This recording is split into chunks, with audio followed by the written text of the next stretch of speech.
A frota ultrapassou a linha do Equador no dia 11 de agosto, depois de 30 dias de tempo adverso. No dia 27, avistou a Baía de Todos os Santos. E, no dia 12 de setembro, numa manhã coberta por um espesso nevoeiro, entrou, sem grande resistência e com poucos danos, na Baía de Guanabara. Como comenta o capitão: o sucesso dessa operação dependia, obviamente, da rapidez, da capacidade de não dar ao inimigo tempo para preparar-se. Tendo isso em conta, tratei de enviar a todos os navios da frota as ordens que cada um deveria observar. Ao cavaleiro de Courceyrac, que conhecia um pouco a região, ordenei que colocasse o seu navio à frente da esquadra, e aos senhores de Gouillon e de Beauville que o seguissem.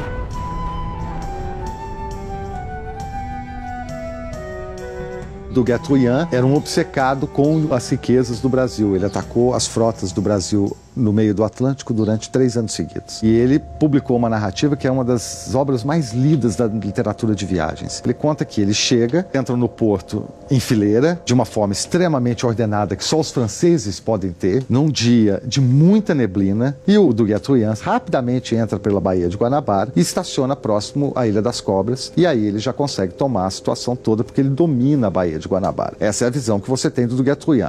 Um gesto de ousadia, de chegada da viagem, já entra a Baía da Guanabara adiante.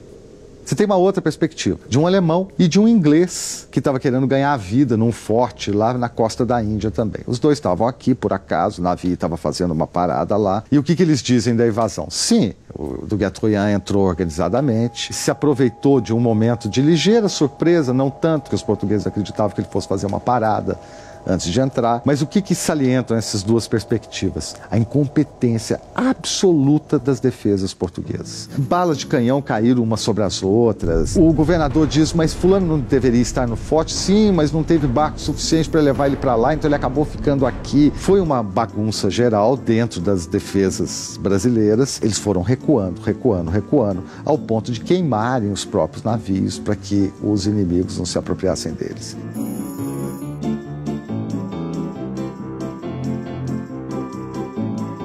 A imagem que nós temos clássica dos piratas é de um tipo de pirata, que é o aventureiro. Um indivíduo que, em geral, foi para a região do Caribe, se engajou em alguma empresa colonial relativa à cana-de-açúcar e tal, ficou desgostoso com o empreendimento e aderiu a alguma frota daquelas que navegavam de forma clandestina pela região do Caribe. Esse é o pirata clássico. Sempre se misturou um pouco esses indivíduos, que eram aventureiros autônomos, não respondiam a nenhum governo e pregavam a liberdade dos mares, e gradativamente, paralelo a essa gente, você tinha gente que não, que era vinculado a algum estado, a companhias comerciais que financiavam as viagens e que repartiam os lucros. Esses indivíduos não são piratas, são corsários e têm carta de corso, ou seja, os estados nacionais dão cartas para que esses indivíduos combatam supostas nações inimigas e apreendam as presas dessas nações inimigas. São empreendimentos caros, todos, né?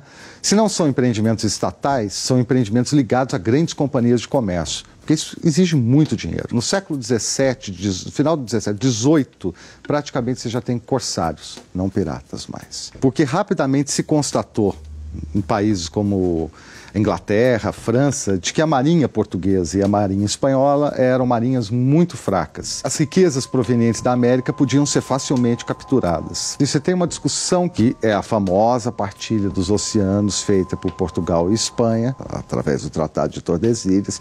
O Tratado de Tordesilhas, ele é simbólico, ele não é propriamente geográfico. Ninguém sabia onde passava aquele meridiano ao certo, mas de qualquer forma, é uma partilha em que os espanhóis estão dizendo, olha, para navegar aqui tem que ter nossa autorização, as terras a serem encontradas são nossas e o mar é um mar fechado, ou seja, é um mar que está sob a jurisdição de Portugal e Espanha. Isso desde cedo foi muito contestado e você vai aproveitar os conflitos internos da Europa para redefinir também os parâmetros do mar. Todos os ataques que você tem ao Brasil são ataques que se aproveitam desses momentos conflituosos europeus, quer dizer, não são ataques ilegais, são nações em conflito em que uma nação resolveu atacar a fonte de riqueza da outra. A Espanha, todas as vezes em que ela foi atacada, sistematicamente pelos ingleses, inclusive, qual era o objetivo central? Era você esvaziar o poder da Espanha através do encerramento das fontes de riqueza dela. Você impossibilita a expansão espanhola na Europa. Então, sempre que estava em jogo o equilíbrio político europeu, o aumento da atividade de corso é uma consequência lógica, porque ele faz parte dessa política de ajuste diplomático.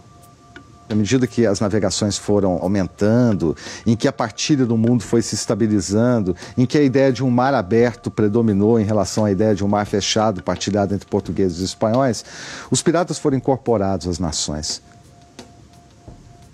Do Guertruyant, ele é um típico navegador do século XVIII. Ele vem de uma família dedicada à armação de navios, são armadores. E das aventuras dele, um desses ataques na costa de Portugal, pela primeira vez ele vê a frota do Brasil. E ele fica encantado com as riquezas que a frota trazia e com a facilidade que era, supostamente, tomar aqueles navios, porque eles eram todos desgarrados. Ele tentou uma vez, não deu certo, houve uma tempestade, um mau tempo, ele perdeu os navios. Aí ele tenta uma segunda vez, de forma mais calculada. Ele vai para a porta de Lisboa e tenta esperar a frota chegar. Também não consegue. Aí finalmente ele tem uma ideia genial, saquear a frota do Brasil, mas nos Açores, antes da frota chegar próxima à costa portuguesa. E assim foi, ele vai para lá, investe todo o dinheiro da família na frota, a família está desesperada porque se não der certo eles vão quebrar. Chegando nos Açores, a frota começa a demorar, ele não sabe o que fazer, eles resolvem se dirigir ao Porto dos Açores. Na noite em que ele se dirige ao Porto dos Açores, tem uma tempestade devastadora, ele perde tudo, a família quebra como armadores. Eles recebem uma carta do rei de nobreza, eles começam a se recuperar ligeiramente. Ele tem uma ideia, que é finalmente não atacar a frota do Brasil, mas atacar o lugar onde a frota do Brasil era carregada. No caso, o Rio de Janeiro. E ele faz durante um ano e pouco, um movimento gigantesco para arrecadar capitais para poder fazer o famoso ataque ao Brasil. Os franceses atacaram em 1710, a frota era pequena, eles estavam muito mal organizados e acabaram perdendo. Menos de um ano depois, o do Guertruyant chega, é muito mais organizado, o volume de soldados é muito maior. Agora, por outro lado, também teve uma incompetência na defesa no Brasil terrível. Tanto que o governador, uma das causas pelas quais ele foi responsabilizado pelo prejuízo no Rio de Janeiro foi essa, que ele não preparou adequadamente as defesas, sendo que ele sabia de antemão que os franceses estavam chegando. E ele é acusado também de corrupção, porque os franceses chegou a um ponto que os navios estavam todos abarrotados, eles já tinham pedido o resgate, já tinham recebido tudo e não tinham mais onde colocar as mercadorias. Então eles resolveram revender as mercadorias que estavam sobrando da terra. E o governador se propôs, junto com o jesuíta e com o sobrinho dele, a ser o intermediário dessas transações. Então reza a lenda que ele ganhou uma fortuna fazendo esse meio de campo entre os invasores e a população local.